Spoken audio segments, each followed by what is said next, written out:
Hello, this is Zaid Ahmed from ASLBPO and welcome to another edition of Property Preservation Training. Today, I will be talking about some basics of how to process a work order. The contractors work for different national companies such as M&M, Asset Shield, MCS, etc., who issue work orders to these contractors to complete work on vacant properties owned by banks. Our work as a processor in this cycle is to submit results to the national companies through their vendor portals. Although the portals, which are either web-based software or are installable applications of these national companies, have different interfaces and are different from each other, there is a general pattern to the information they want and the way we submit the results. Basically, we can divide the process of submitting an order in 4 segments, with the first 3 being completed at no specific order, but the 4th being completed always the last.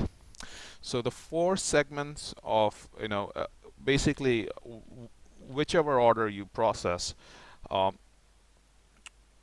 whether it's an order that is from M&M or from another national company like Asset Shield, and all of them have different interfaces in their vendor portals, but whichever portal it is on, you can divide the whole process in 4 segments. So the first part would be completing a property condition report, which in short is also called a PCR. Submitting the second section would be like submitting bids to repair damages present in the property, and third would be like uploading and labeling photos of the property, and lastly invoicing for the work completed. So I have this MSI work order opened up, and as you can see, as I said, there's like 4 sections basically. The condition report, the subject property tab, that's also part of the giving the condition report. Then you have to submit the bids, the photographs, and then the invoice. So this page is the condition report, the property condition report, or which in short is also called a PCR. So starting with property condition report, the first section of a work order in any vendor portal, is the PCR. Most PCR will contain a long list of questions pertaining to the condition of the property, a general set of questions which all PCR will have, irrespective of which vendor portal you're working on, are the date at which you visited the property, termed the completion date, which must be the same as the date in the photos. So the completion date and the date in the photos must always match. Questions regarding damages present in the property.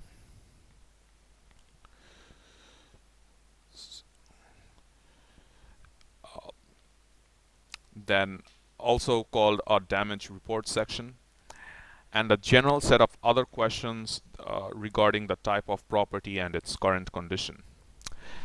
As you can see in the video, I have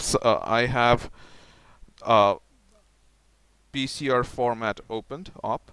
It's for MSI, and if you look from the start, the first set of questions comes about damages, like if there's windows broken, or if there's roof leaks present, or if vandalism or fire damages or anything other occurred. The second section is for winterization, questions regarding whether the property has been winterized. The third section is about mobile home information, if the house is mobile home or not. The fourth section is about debris removal. A set of general questions about bids, whether bids are being submitted.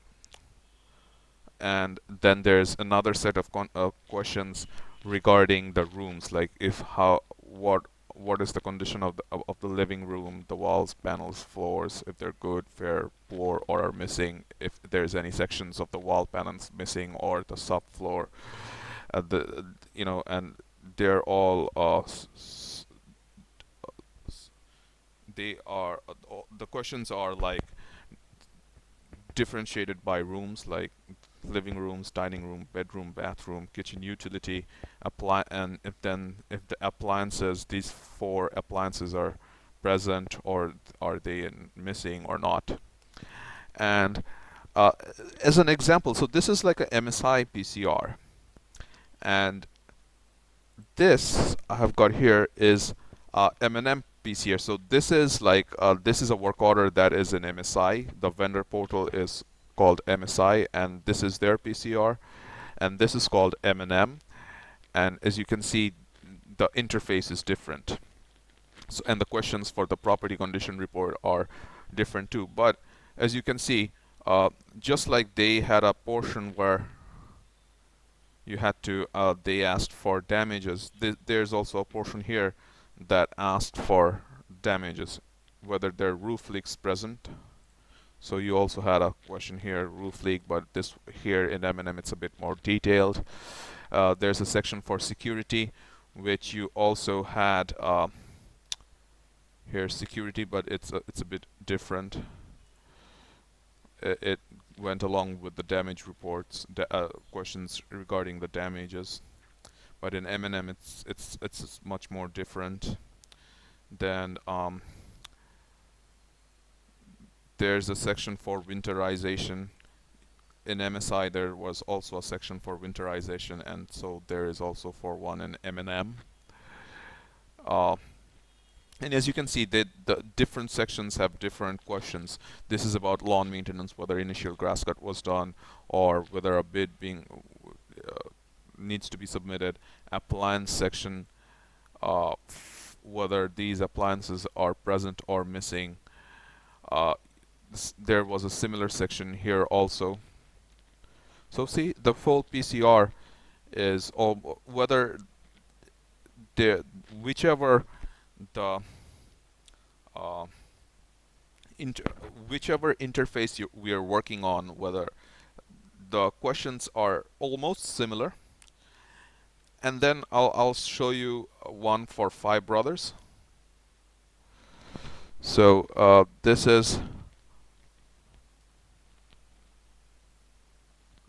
is for Five Brothers, and this is much more different. They are like for M&M or an MSI, it's one long page with many questions. For Five Brothers, it's a bit like sectioned.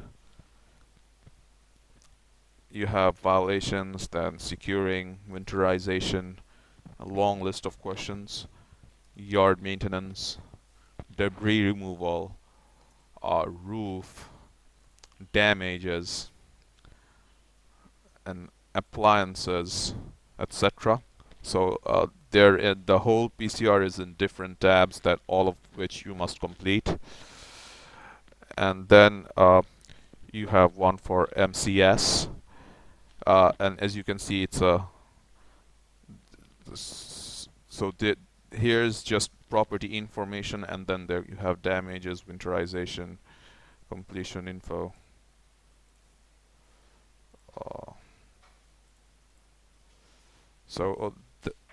Again, so this one's very much different from MSI and M&M.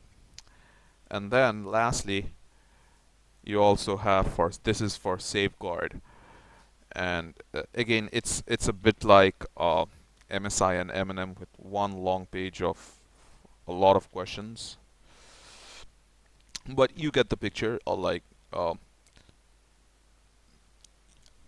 a property condition report is generally a report where you have to answer a set of questions regarding damages, appliances, or any work done uh, regarding the property.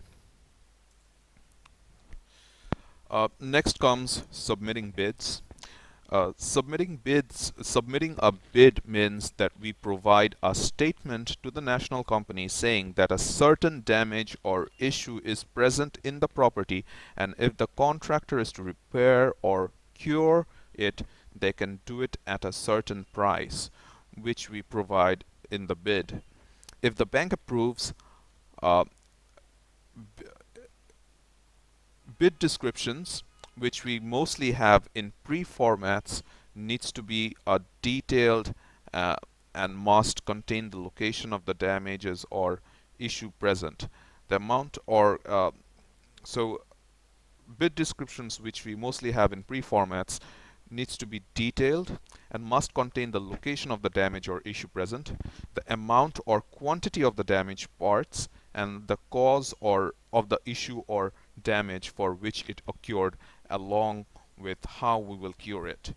The prices for which we can cure it is mostly calculated using web-based software such as RepairBase or Exact PRM. So, for example, in Safeguard, uh, here's the bid section, and as you can see, they have line items for bids to be provided.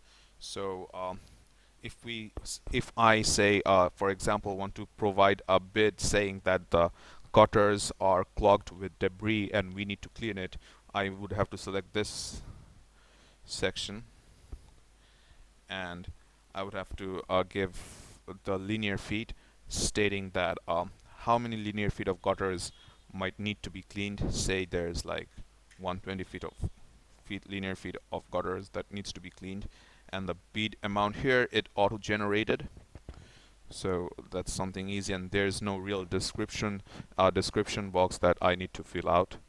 I just need to provide the pictures. In contrast, if I had to say provide a bid in M&M, I would have to click here on the bid attached section, and a bid box would have popped up, and here I would have to provide bid. Say I want to bid, there's like 1 cubic yard of debris, trash, that needs to be removed from the property. I would have to write it down like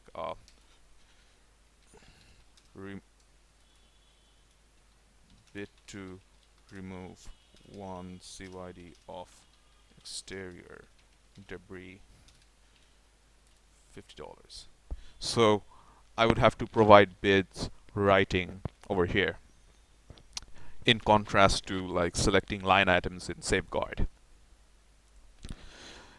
The photo section, which is the third part, the photo section is where we upload all the photos of the property submitted by the contractor, and label photos to show work done and support what was noted in the PCR and the bids that we submitted. Common photos that are submitted in all work orders are the street sign photo, the property address photo, and pictures of the front, side, and back of the property as proof that the correct property was visited. So as you can see, this is an MSI work order, the same one that I opened over here. So and as you can see, there's lots of photos and all of them need to be labeled. The example here, they're already labeled. So for example, this pictures, all these pictures show damages, where the damage is present.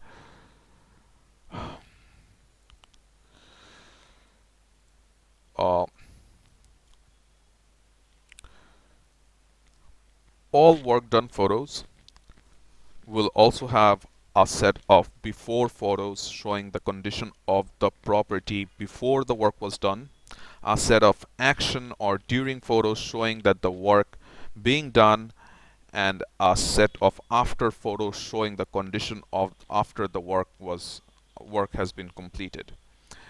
Um, these must always be clearly and correctly labeled, as their proof that the particular work that was instructed to be done was completed.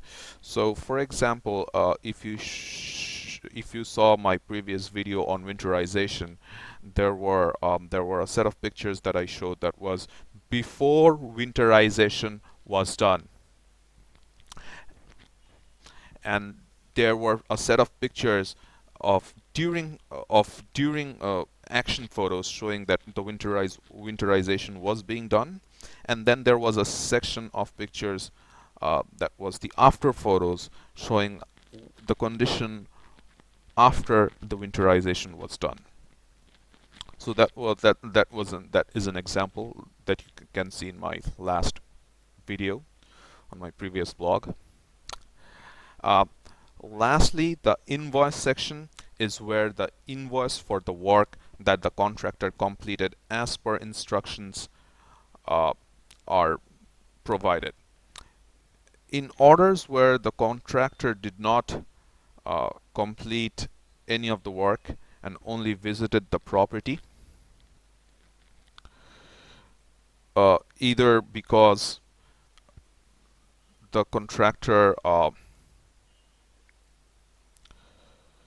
so either because the national property asked for the contractor to report the condition of the property, or because work could not be completed for a particular reason, we invoice a trip charge, which is the charge for visiting the property and provide the reasons of why the work was not completed if applicable. So basically, if a work was completed, say winterization was done or grass cut was done, we invoice for that work being completed. If no work was done and the contractor only visited the property, we invoice a trip charge, um, which is basically a charge for visiting the property. Um, so those are the four sections of a work order. And if you see in this in my video, this is an example of an invoice section. Again, the work order is for MSI, and let's say debris was removed, exterior debris. I would have chosen this invoice, then I would have given the completion date. This date must match with the date in the photo. I would have written that removed debris 1 CYD from exterior. I would have chosen the unit of measurement UOM, the quantity 1, and the price for it. In this case, it would be $50. Then I would have clicked on save, and the invoice would be saved. Once all the work is done, there's always a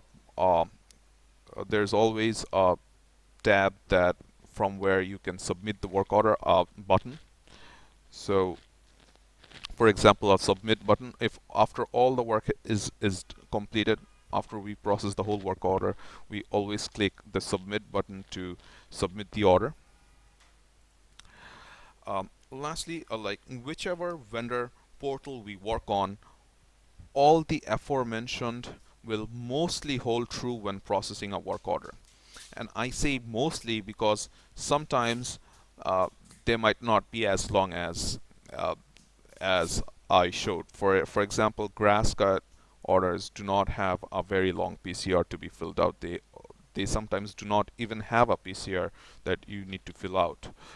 So the main difference is the interface of the portal, the vendor portal in which a processor is working, and certain rules regarding regarding to pricing and how the order is processed that is specific for the vendor portal or national company to which the results are being submitted to. So those are basically all the small differences between each between from work order to work order. Hope this helps you to better understand how a work order is processed. Till next time.